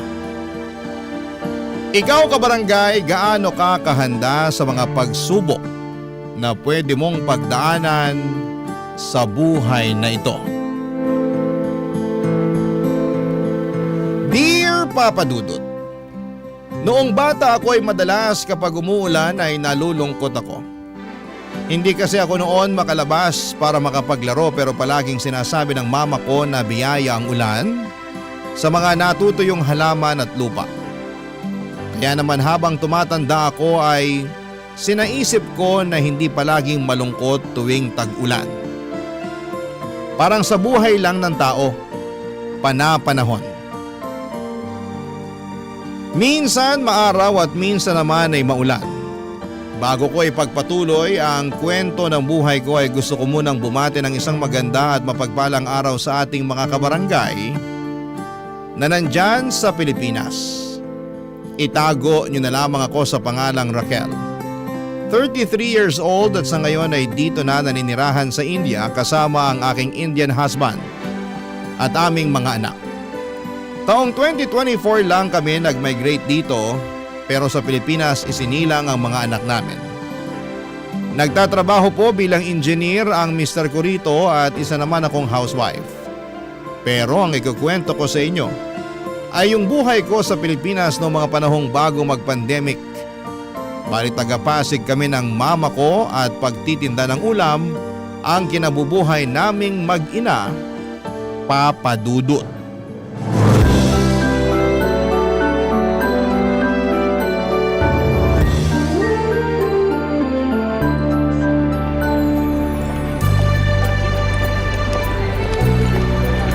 Grabe, Ma! Ubus na agad yung mga paninda natin. Alauna pa lang ng hapon. Ayaw mo nun.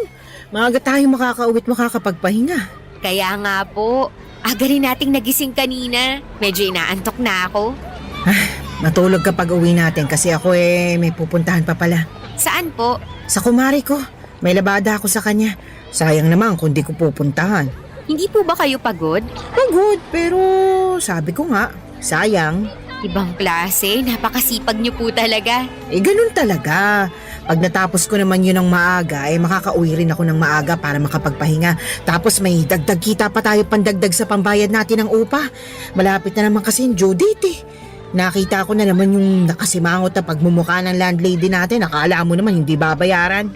Ewan ko ba dun? Ay, maiba tayo, nak. Ano po yun? Ewan ko lang kung ako lang ang nakakapansin, pero kursunada kaya yata nung isa nating customer. Po? Sino dun? Yung Arjun ang pangalan? Basta, yung matangkad na may pagkamoreno. Laging bumibili sa atin ng ulam. Yun ba yung kumausap sa inyo kanina na parang may binubulong pa? Oo. Ano po bang sabi niya sa inyo? Tinatanong niya kung single ka pa raw eh. Sabi ko, ay oo. Tapos sabi niya pareho raw kayo kaya naisip ko, baka may gusto sa'yo. Alam niyo naman po na wala pa sa isip ko ang magpaligaw. Wala pa nga ba? 24 ka na. Ganyang edad ko nung may 4 na taong gulang na akong anak. Sa bagay, aga ko rin kasing lumande. Mama talaga. Ay, gusto ko lang naman malaman mo na kahit mahirap ang buhay natin, pwedeng-pwede ka naman magka-boyfriend. Mag-boyfriend ka na. Nasa tamang edad ka na rin naman. Tsaka, masarap kayang umibig. Bakit po kayo hindi na ulit pumasok sa relasyon pagkatapos iwan ni Papa? Ay, syempre, natuon ang atensyon ko sa pagpapakananay at pagpapakatatay sa'yo. Hindi ko na naisip makipagrelasyon. Ngayon po ba? Hindi niyo naiisip? Hindi na. Pinaglipasan na ako ng panahon. 44 pa lang naman po kayo. May asim pa. Kahit na. Ayoko nang dumampot ng bato na ipupukpok ko sa ulo ko. Sapat na yung ginawa ng tatay mong damuho para madala ako. Ayoko na ng sakit sa ulo. Sobra naman po kayo sa sakit ng ulo. Tapos gusto niyo ako mag-boyfriend? Syempre, magkaibang tao naman tayo. Hindi porke sawi ang buhay pag-ibig ko magiging sawi na rin yung sayo. Kaya nga kako, subukan mo rin mag-boyfriend. Mukha namang okay yung Arjun na yun. Mabait, magalang, may itsura rin naman, kaya makipagkilala ka. Sige po, susubukan ko kapag sinipag ako. Ay nako, gusto mo yatang tumandang dalaga eh. Bata pa po ako. Oo nga, pero mabilis lang naman tumanda ang tao. Tsaka kailan mo planong i-enjoy ang buhay pag-ibig mo kapag uugod-ugod ka na? Pambihira. Kaya nga kung ako sa'yo, subukan mo namang magpaligaw. Basta, syempre, kilalanin mo muna ng masinsinan yung manliligaw mo para hindi ka matulad sa akin. Bakit po? Hindi niyo ba muna kinilala si Papa? Oo, at yon ang pinakamalaking pagkakamali ko sa buhay. Pero mabuti na lang nagkaroon kami ng anak at ikaw yun. Sabi ko nun sa sarili ko, ikaw ang tama sa lahat ng maling nagawa ko. Kaya nga kahit iniwan tayo ng magaling mong papa, hindi ako pinanghinaan ng loob at nawala ng pag-asa na kakayanin ko ang pagtataguyod sa'yo. Papadudot, wala na po akong tatay dahil nasa sinapupunan pa lamang ako ni mama ay naglaho na raw ito na parang bula. In short ay nakisama raw sa ibang babae. Kaya naman wala akong kinamulatang ama pero alam kong ginawa ng nanay ko ang lahat ng makakaya niya upang itaguyod ako. Kaya nga mahal na mahal ko ang mama ko ng higit kanino man sa mundo. Pareho kaming masiyahin, malakas tumawa at dinadaan sa biro ang mga problema. Sa ganong paraan ay nababawasan ang hirap na mga dalahin namin sa buhay. Hindi na ako nakatungtong noon sa college pagka-graduate ko ng high school dahil sa hirap ng buhay. Nakikitara lamang kami ni mama noong araw sa matapobre naming kamag-anak na nasa Cainta, Rizal. Bago kami nag-decide na umalis at mangupahan na lamang sa Pasig. Malayong pinsa ni mama ang tinirhan namin doon at nag-aambag naman kami pambili ng pagkain at pambayad ng bills. Masipag din naman ako sa mga gawaing bahay pero hindi talaga umubra ang pagsasama namin kaya umalis na lamang kami at namuhay na malayo sa kanila, papadudot. Noong nakapangutang si mama ng pampuhunan ay nagtinda kami ng mga ulam sa tapat ng isang pabrika. 24 years old ako noong niligawan ni Arjun. Isang factory worker na sinasabi ng mama ko na kursonada ako. Na in love rin naman ako sa kanya hanggang sa nag-decide kami na magsama sa iisang bubong matapos akong mabuntis. Ayoko pa sanang iwan ang mama ko ng mag-isa sa inuupahan namin pero siya ang nagpaalis sa akin dahil hindi raw dapat nakikisama sa kanyang magulang ang isang anak na mayroon ng sariling pamilya.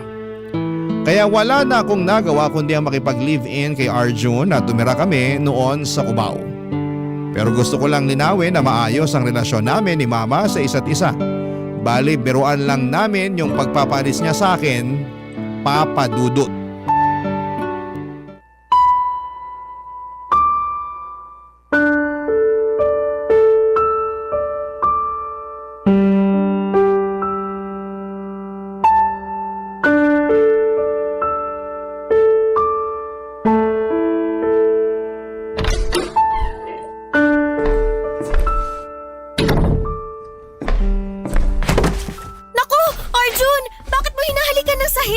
Sira ka ba?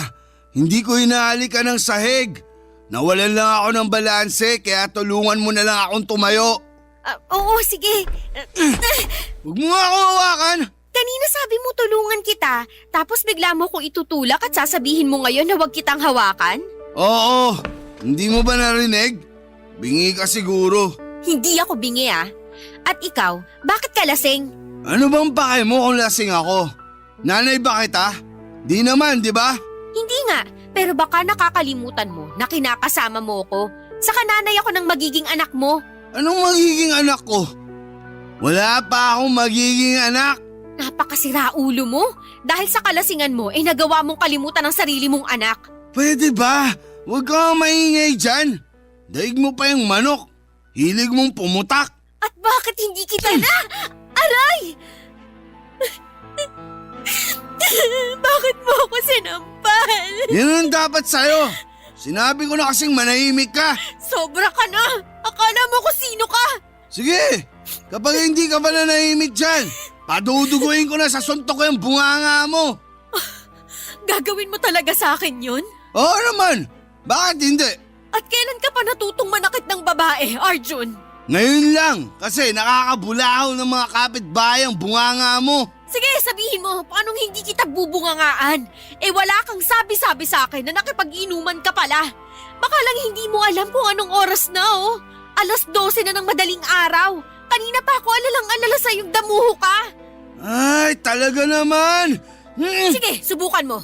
Kundi magsisisigaw ako lalo para mabulahaw na natin yung mga kapitbahay natin. Napaka-eskandalosa mong babae ka. Wala ka na bang hiya? Bakit ako mahihiya? Ikaw nga yung walang hiya. Sumusobra ka na talaga, ha? Nanggigigil na ako sa'yo. Mas nanggigigil ako sa'yo. Ay, peste ka talaga. Halika nga rito. Aray! Bitiwan mo ako, Arjun! Bitiwan lang kita kapag natutok ang ilugar ang sarili mo sa pamamahay na to. Paanong ilugar? Alam ko naman kung anong lugar ko rito. Alam daw, pero kung makapagsalita ka dyan, akala mo kung sino ka. Niyayabangan mo pa ako? Kung paduguin ko na talaga yung bunganga mo, sabihin mo bitaw! Sige, sabihin mo! Please, Arjun, bitiwan mo na ako. Kanina pa ako nasasaktan Bibitiwan lang kita pag nag-sorry ka sa akin. Sabihin mo sorry kasi masyado ako nagmamarunong. Sorry na kasi masyado ako nagmamarunong. Sorry na. Yan, ganyan nga. Sige pa, mag-sorry ka pa. Dali. Sorry na talaga. Sabihin mo, sorry na, master. Dali, sabihin mo. Bakit ko naman sasabihin yun? Sasabihin mo ba o pupunutin ko na lang lahat ng buhok mo sa akin? Sasabihin ka na. Sige na, naghihintay ako. Sorry na, master. Patawarin niya na ako. Ganyan nga.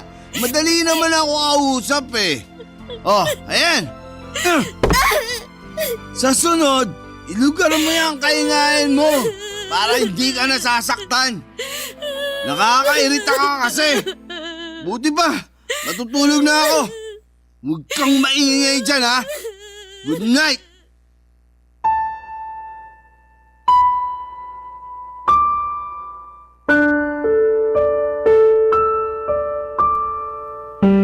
Papadudot, hindi ko na lamang namalaya na mabilis na palang lumipas ang 5 buwan. At sa loob ng mga panahong yon hanggang noong bago ako pinisikal ni Arjun ay maayos naman ang pagsasama namin.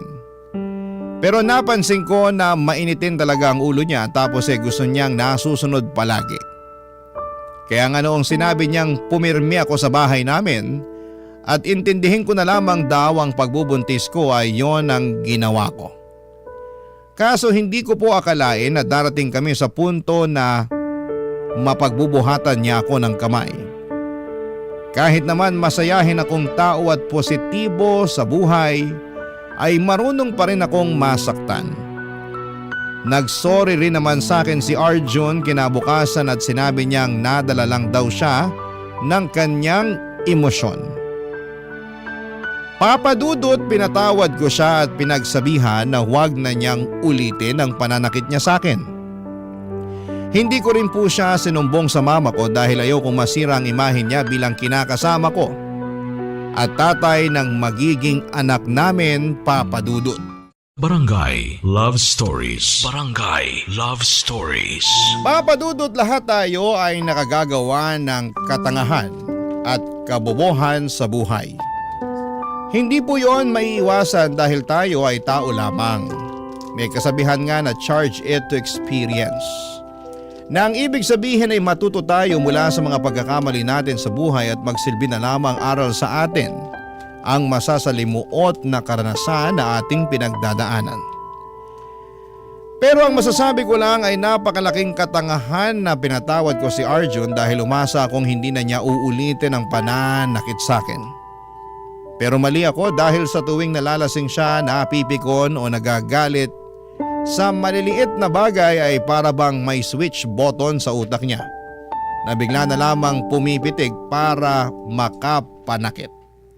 At lahat ng iyon ay natiis ko hanggang sa sumabit ang kabuwanan ko sa pagbubuntis. Ewan, super tanga na lang talaga siguro ako ng mga panahong yon. Dahil hinayaan ko si Arjun na pagbuhatan ako ng kamay kahit na pinagbubuntis ko ang aming anak.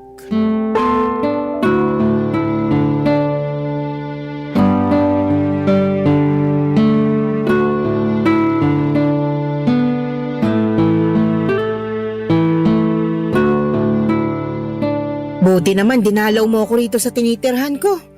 Inip na ako rito, lalo ilang araw na akong di nakakapagtinta gawa na nagkasakit ako.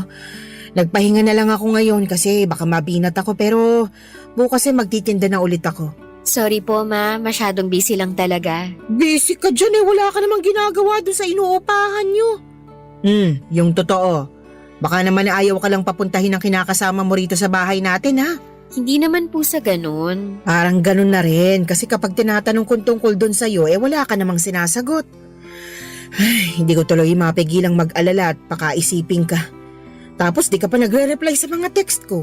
Pasensya na po kayo, nasira na yung cellphone ko eh. Paano nasira? Nabasag po, nalaglag. Tapos namatay na lang at hindi na gumana. Ay, kaya naman pala Pero wag na po kayong mag-alala kasi ayos na ayos lang ako. Pati na rin yung baby namin ni Arjun. O siya, sige. Napanatag na rin naman ako dahil nagpunta ka rito para dalawin ako pero... Ano po yun? Ilang buwan na ba yung tiyan mo? 9 na buwan na po. 9 na buwan? Ibig sabihin kabuhanan mo na pala. Opo. Oh, bakit ka pa bumiyahe papunta rito? Santisimang babae to, dapat pumipirmi ka na lang ngayon sa bahay nyo kasi baka bigla ka na lang mapaanak niyan sa daan. Gusto mo ba yon? Gusto mo bang magluwal ng sanggol sa jeep o di kaya sa kalsada? Mama talaga. Anong mama talaga? Tsaka ano ba yung tinatawa-tawa mo nagsasabi lang naman ako ng totoo. Kabuhanan mo na, kaya dapat nasa bahay ka lang. Kaya ko naman po, sa katagal ko nang hindi nakakalabas. Tapos namimiss ko na kayo at nag-aalala pa ako ng husto nung nalaman kong hindi kayo nakakapagtinda. Ang alam kong dahilan pag hindi kayo nagtitinda may sakit kayo at tama nga po ako. Ayos naman ako. Magaling na ako kaya hindi mo na kailangan mag-alala. Ako nag-aalala sa'yo kasi... basta, para ka namang Wag na po kayong mag-alala. Ayos lang po ako, pati ang baby ko. Sige, sabi mo Teka, ano yan? Po? Alin po? Yung itim na marka sa braso mo. Ano yan? Patingin nga.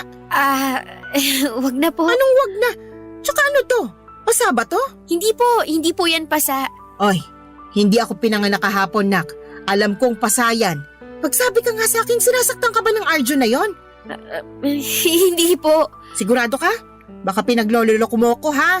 Mahihila ko patilya mo. Hindi po ako sinasaktan ni Arjun. Nasagi lang po yan sa cabinet nung isang araw kaya nagpasa. Nasagi raw sa cabinet mukhang bugbog yan. Kung totoo nga yung sinasabi mo, patingin nga ng isa pang braso mo. Bakit po? Gusto ko lang makasiguro na nagsasabi ka ng totoo. Nagsasabi po ako ng totoo. Maniwala na lang po kayo. Hindi mo ako masisisi na nagkakaganito ko. Nung isang gabi lang, napanaginipan kitang sinasaktan ka raw na kinakasama mo. Alalang-alala ko sa'yo nun, nak. Panaginip lang po yun. Hindi po ako sinasaktan ni Arjun. Siguraduhin lang niya dahil kung hindi may kalalagyan siya sa akin. Ma, Ano yun? ma, tingin ko manganganak na ako. Ay, Santisima! Yan ang nga bang sinasabi kong babae ka? Taga, tatawag lang ako ng tulong. Maupo ka lang muna dyan. Papa Dudut, hindi na nga nakumpirma ni Mama ang totoong sitwasyon ko sa poder ni Arjun matapos kong mapaanak ng araw na yon. Masyado pong mabilis sa mga pangyayari. Mabuti na lamang dahil naisugod naman ako kaagad ni Mama sa pinakamalapit na paanakan at ligtas kong naisilang ang baby girl namin ng kinakasama ko. Dali-dali ring dumating si Arjun sa ospital matapos siyang tawagan ni Mama at kitang-kita ko pa ang pag-aalala sa kanyang mga mata. Tuwang-tuwa rin ang kinakasama ko noong nakita na niya ang aming anak. Hinalikan pa nga niya ako sa noo at nagpasalamat sa akin dahil ginawa ko raw siyang tatay. Siyempre, lumambot ang puso ko sa ginawa niyang yon at naisip ko na maaaring simula na yon ang pagbabago niya at pagiging mabuting ama at kinakasama sa amin ang kanyang anak. Nangako rin naman sa akin si Arjun na hindi na niya ako sasaktan. Pero mabilis na nagdaan ang 2 buwan ay napako lang ang kanyang pangako, Papa Dudut.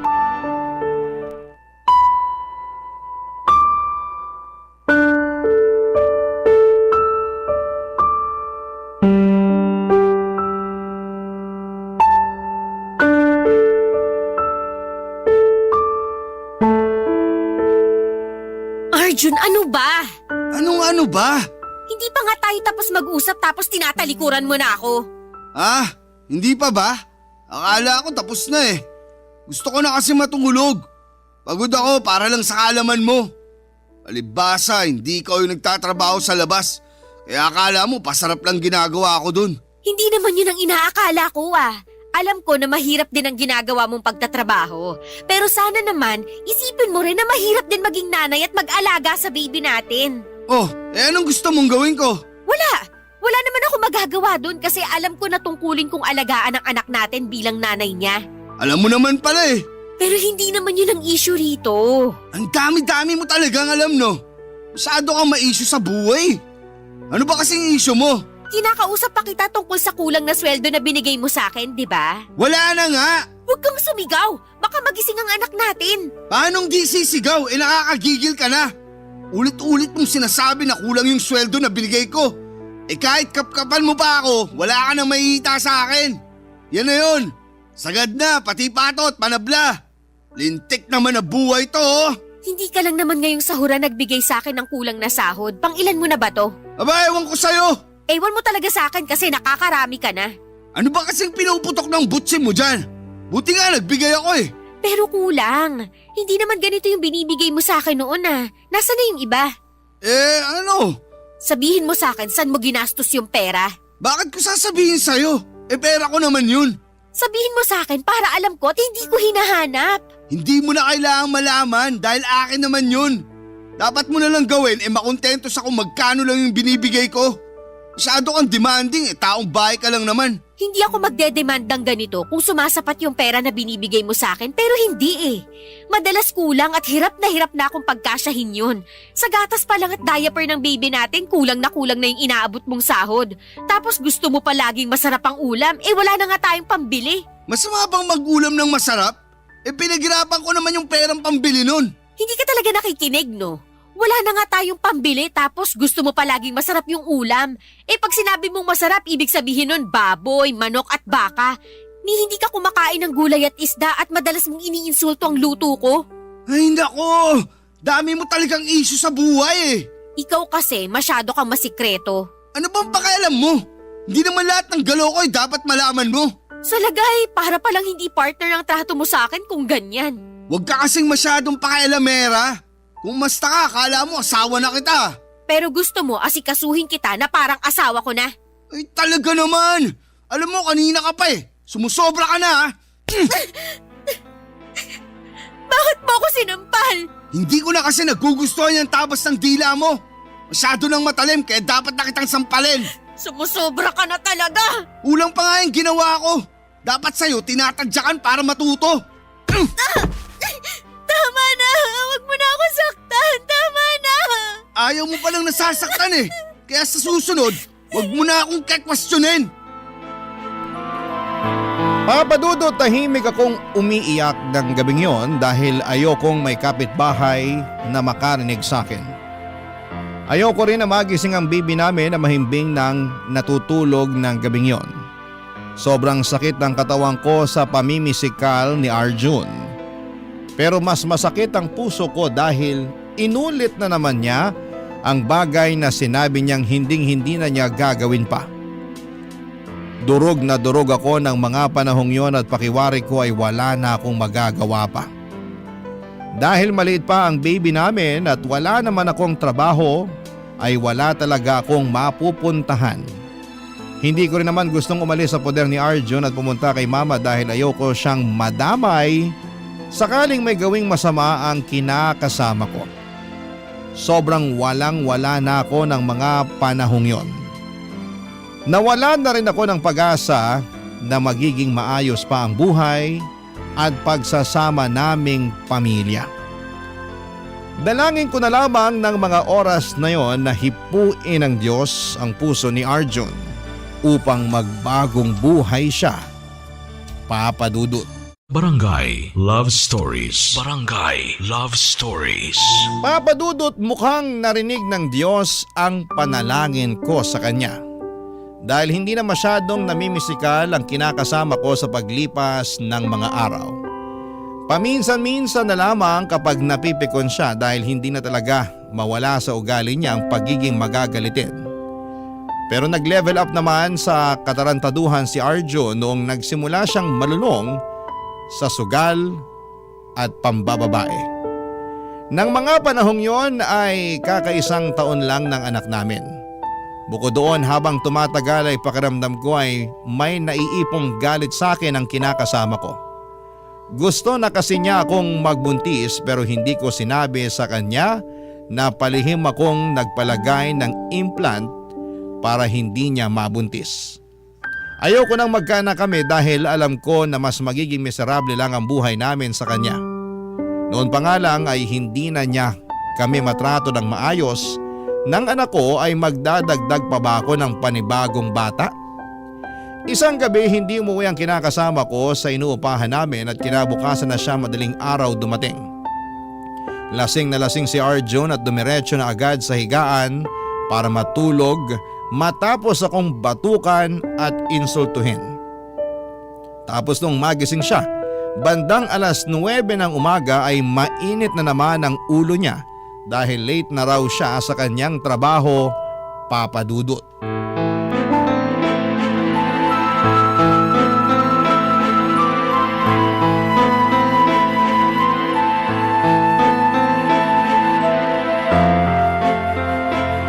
Anak naman ng tuknene.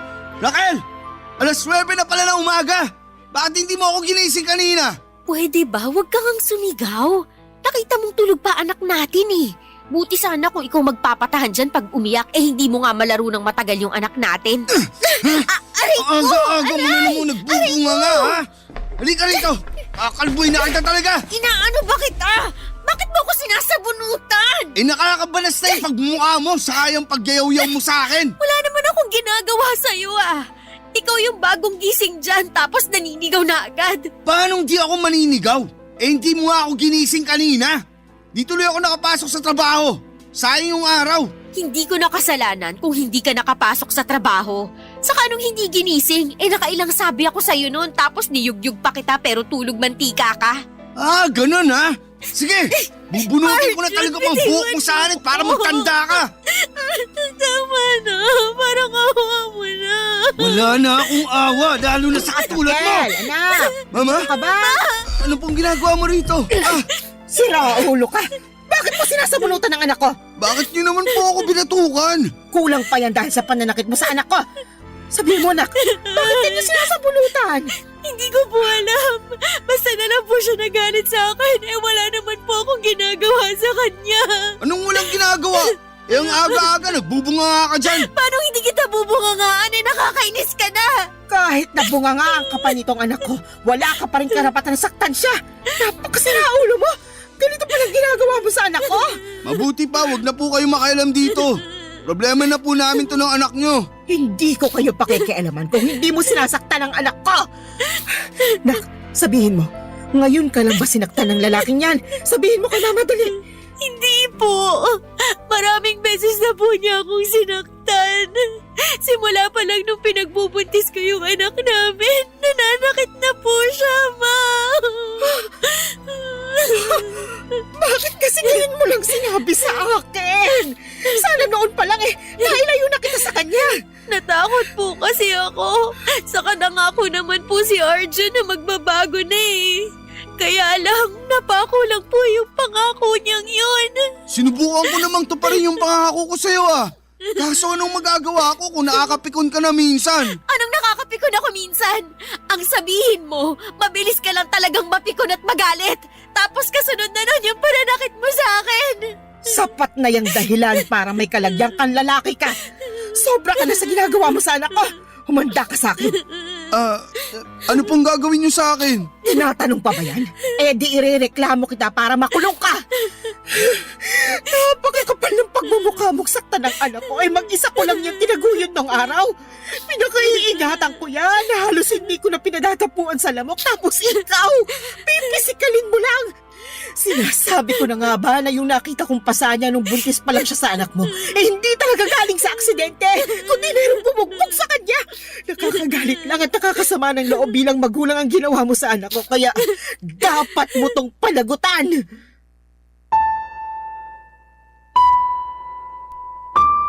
Papadudot galit na galit ang mama ko nang aktwal niyang makita ang pananakit sa akin ni Arjun.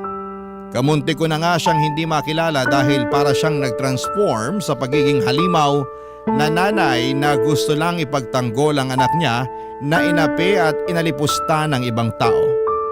Nagkabaranggayan pa nga kami at naipukulong ni mama si Arjun sa police station. Pero nagkaaregluhan din kami matapos magmanikluhod ng kinakasama ko at nagmakaawa sa akin na patawarin na siya.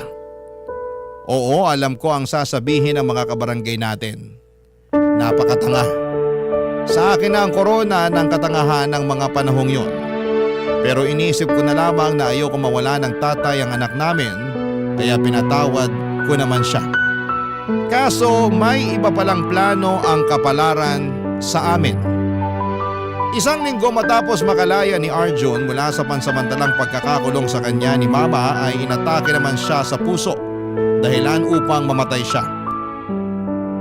Tulirong-tuliro ako ng mga panahong yon. Hindi ko na alam ang gagawin dahil bigla na lamang akong naiwang mag-isa na magtataguyod sa anak namin. Pero buti na lang at nandyan si Mama na siyang naging pinakamalakas na suporta ko. Kaya matapos mailibing ni Arjun ay lumipat kami ng anak ko sa inuupahan ni Mama sa Pasig upang doon tumira ng magkakasama. Naging katulong ulit ako ni Mama sa pagtitinda ng mga pagkain habang nag-aalaga sa aking anak. Mabilis na lumipas ang mga taon at kasagsagan ng pandemic ay mayroong Indian National na kumatok sa aking puso, Papa Dudut.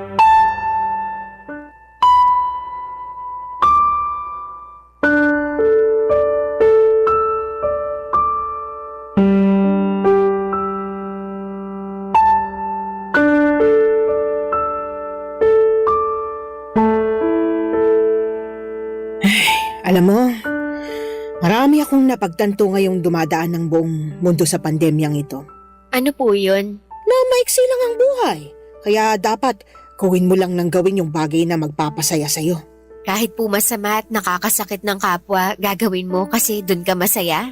Parang gaga ka namang kausap eh. Siyempre, hindi mo yun gagawin. Masama nga't nakakasakit ng kapwa, di ba? Isip-isip din. Hindi yung parang utak mo nasa talampakan mo na. Sobra naman makareact si mama, nagtatanong nga lang po ako. Ayusin mo kasi yung tanong mo. Nakakapikon ka eh. Kita mo seryoso ko rito na nagsasabi ng saloobin tapos gaganyanin mo ko. Naiintindihan ko naman po ang ibig niyong sabihin at sang-ayon po ako doon. Tingin mo may katapusan pa tong pandemyang ito? Meron naman po. Sana nga kasi. Nakakatakot na limitado na lang yung galaw natin eh. Saka tingnan mo, wala tayong pinagkakakitaan. Naniniwala naman po ako na magiging maayos ang lahat at unti-unti babalik yung dati. O sige, sabi mo eh. Ayoko naman ma-stress pa at pakaisipin na hindi nabubuti ang mundo. Kasi baka naman magkasakit ako. Nakakatakot pa naman magkasakit sa panahon ngayon. Baka mamaya i-quarantine ka bigla. Hindi po mangyayari yun, kalma lang po kayo. Kalmado na ako. Ay, maiba tayo. Kumusta kayo nung sinasabi mong Indian National na kachat mo? Ayos lang naman po. Nagugustuhan ka na ba niya? Hindi ko po alam pero nung unang beses na nag-usap kami, niyaya niya na agad ako magpakasal. Ganun ba talaga ang mga Indian? Ang bibilis. Baka kasi nakita niya sa'yo yung pagiging wife material kaya ganun. O anong sinabi mo? Sabi ko ayoko kasi wala naman sa plano ko ang pagpapakasal. Matapos nung pinagdaanan ko kay Arjun, ewan ko na lang kung hindi pa ako matakot na kumilala ulit ng panibagong lalaki. Tapos Indian pa to, hindi pa taga rito. Mababait naman ang mga Indian ah. May kaibigan akong Indian, maayos sila kausap at matitino. Yung iba pa nga sa kanila nakapangasawa ng Pinay. Pero natatakot pa rin po ako, saka ano? komplikado po ang relasyon namin kasi sinabi ko na sa kanya na may anak ako sa una kong kinasama.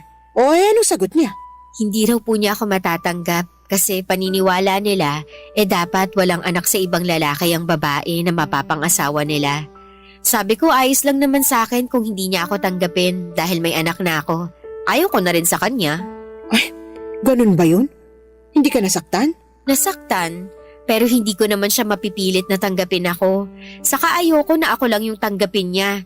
Dapat tanggapin niya rin ang anak ko dahil anak ko yun eh. Sa akin ang galing yun at hindi ko ipagpapalit sa kung sino mang lalaki ang anak ko. Hindi baling tumanda kung walang kasama sa buhay katulad niyo, ma. Ay, nadamay pa ako bigla. Totoo naman po, di ba? Totoo naman yun. At tama rin naman ang mga sinabi mo. Wag na wag mong ipagpapalit ang anak mo sa kung sino mang lalaki sa mundo dahil yung mga yan, marami yan. Pwedeng palitan, pwedeng iwanan. Pero yung anak mo, iisa lang yan. Basta, ang focus ko na lang sa ngayon ang anak ko. Gusto kong magsumika para mabigyan siya ng maayos na buhay sa hinaharap. Gusto kong patunayan na kahit mag-isa lang ako na nagtataguyod sa kanya, kayang-kaya ko. Hindi ka naman mag-isa kasi kasama mo ko. Opo, ma. Salamat po kasi nandyan kayo sa tabi ko. Walang anuman. Saka, sino-sino bang magtutulungan? Tayo-tayo rin naman. Basta, magsikap ka lang sa buhay. Ako nang bahala dito sa anak mo. Alam mo naman na mahal ko tong apo ko eh. At hanggat malakas pa ako, aalagaan ko siya sa abot ng makakaya ko. Salamat po ulit. Maraming salamat po. Papadudot malaki ang pasasalamat ko sa mama ko dahil hindi niya kami iniwan ng anak ko, lalo na noong mga panahong kailangan namin siya. At magpasa hanggang ngayon ay nananatili pa rin ang suporta at pagmamahal niya sa amin kahit na narito na kami sa India. Kung tatanungin ninyo ako kung ano ang nangyari sa amin ng Indian National na nagyaya sa aking magpakasal noon at nagsabi na hindi niya ako matatanggap dahil may anak ako sa ibang lalaki, ay siya pa rin naman ang napangasawa ko. Hindi niya rin kasi ako natiis at gusto niya na makipagbalikan sa akin. Pero hindi naman magkaibigan ang turingan namin sa isa't isa, doon niya pinagtapat na gusto niya pa rin akong mapangasawa. Tapos nagpunta siya noon sa Pilipinas nang bumalik na ang operasyon ng mga eroplano. Pinakilala ko siya kay mama at sa anak ko At masaya ako dahil naka-close niya kaagad ang 2 tao na malapit sa puso ko. Lumipas ang 1 taon ay pumayag na ako magpakasal sa kanya doon sa India nang ako naman ang bumisita sa bansa nila para makilala ang kanyang pamilya. At nagkaroon kami ng 1 anak na dito ko sa Pilipinas isinilang. Hindi nagtagal ay tuluyan na nga kaming nag-migrate sa India kasama ang buong pamilya ko. Si mama naman ay dumadalaw-dalaw sa akin dito kaya hindi ko nararamdaman na malayo kami sa isa't isa. Sa kasalukuyan ay nagpapasalamat ako ng husto sa may kapal dahil binigay niya ang isang matino, responsable, malumanay, magsalita at hindi nananakit na lalaki. Bukod doon ay mabuting ama rin siya sa aming mga anak. Masasabi ko na kahit masakit ang pinagdaanan ko noong araw sa dati kong kinakasama, ay maligaya naman ang aking puso ngayon na natupad na ang mga pangarap ko magkaroon ng pamilyang magmamahal at mamayani ang pagmamahal sa bawat isa. Hanggang dito na lamang po ang sulat ko, Papa Dudut. Sana po'y kinapulutan ng aral at inspirasyon ng mga kabarangay natin ang kwento ng buhay ko. More power and God bless po sa inyong programa sa Barangay Love Stories. Ang inyong forever kapuso at kabarangay, Raquel. Kwentuhan naman tayo dito sa comment section.